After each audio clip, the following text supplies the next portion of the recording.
Well, thank you very much for allowing me to be with you this morning.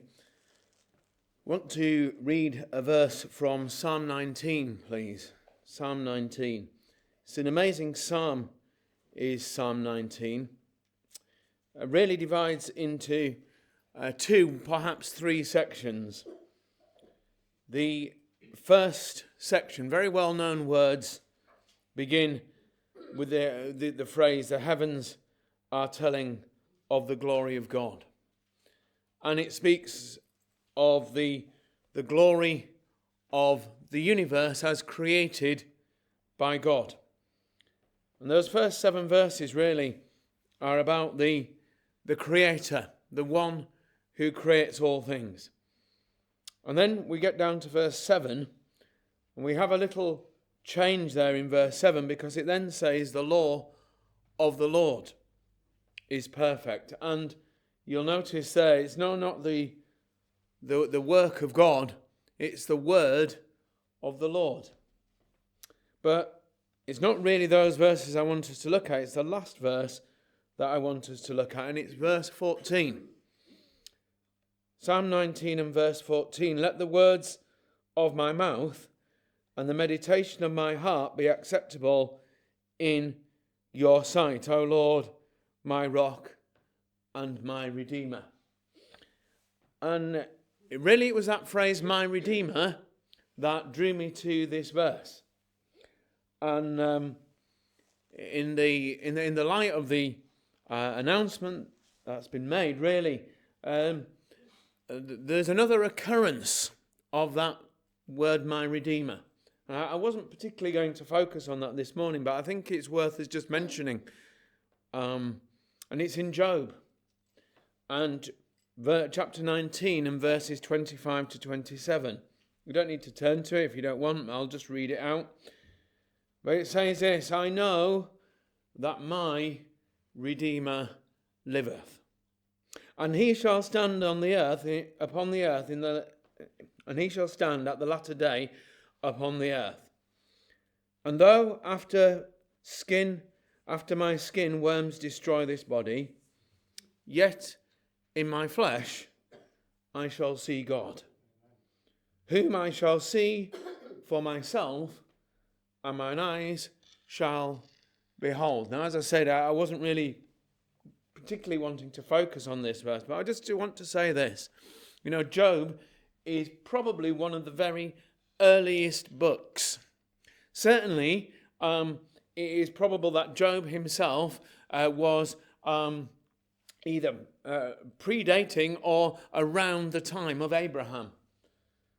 So we have a story here that's from the very earliest days, round about the end, between chapters 12 and 24 of Genesis, that this story took place, this story of Job, very early. And here we have a mention of the resurrection. We have a mention of the resurrection. Job, all that time ago, one of the very first people, one of the patriarchs, knew that there was going to be a resurrection. And he says, "I know that my Redeemer liveth." And you'll only find that phrase, "my Redeemer," in one other place, and we've read it in Psalm 19, "my Redeemer." For Job, it was the assurance of redemption.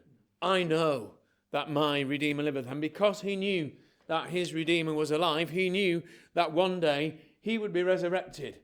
And even though his body might die, and Job's been dead thousands of years, he says, "I shall stand upon the earth, and I shall see for myself, and my eyes shall behold." He believed in the resurrection. And that's a wonderful hope, isn't it?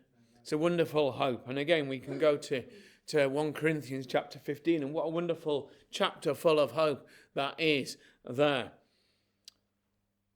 Because the Lord Jesus Christ died, because he rose again, and because he rose again, we have that assurance of resurrection too. Just very briefly then, let's just have a look at Psalm 19 and verse 14. And the psalmist, he says this. He says, "Let the words of my mouth and the meditation of my heart be acceptable in your sight. You know, I think that's why we're here this morning. We're not here this morning because of we are here because of the assurance of redemption. That's what initially brought us here. That's why we're here. That's why we're all believers together. That assurance of redemption. We know that we're saved. But the purpose of our gathering this morning is then to return something to God for that redemption. And what is that? He says, the words of my mouth and the meditation of my heart. You know, I think one flows out of the other. You know, if you've not been meditating this week on the Lord Jesus Christ, if you've not been meditating on the Word of God, if you've not opened your Bible since last Sunday, then you'll have nothing to contribute this week. It's only because of the meditation of the heart. It's only because of what we've been thinking on this week. It's only because of what our minds and our hearts have been thinking upon that we can then use the words of our mouth. And he says, let the words of my mouth and the meditation of my heart be acceptable. Be acceptable. You know, that would be our prayer this morning, wouldn't it? Let the things that we're thinking about, let the things that we say, let what comes out of our mouth be acceptable. It's interesting.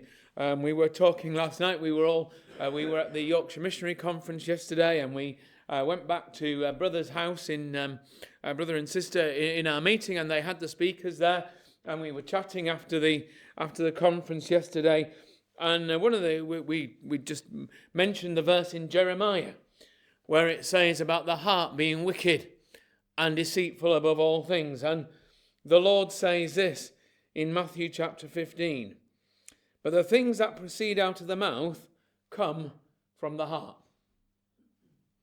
And that's true whether there are good things or bad things. Now, in the context that the Lord Jesus Christ was using, he was using it in the context of bad things, because the Jews were very aware of what they put into their mouths, and they were concerned with the washing of hands and the ceremonies and things. But the Lord says it's not what goes into your mouth that defiles you. It's not whether you have a bacon butty or not that defiles you. It's what comes out of your mouth. It's what comes out of your mouth that defiles a man. For out of the heart come evil thoughts, murders, adulteries, etc.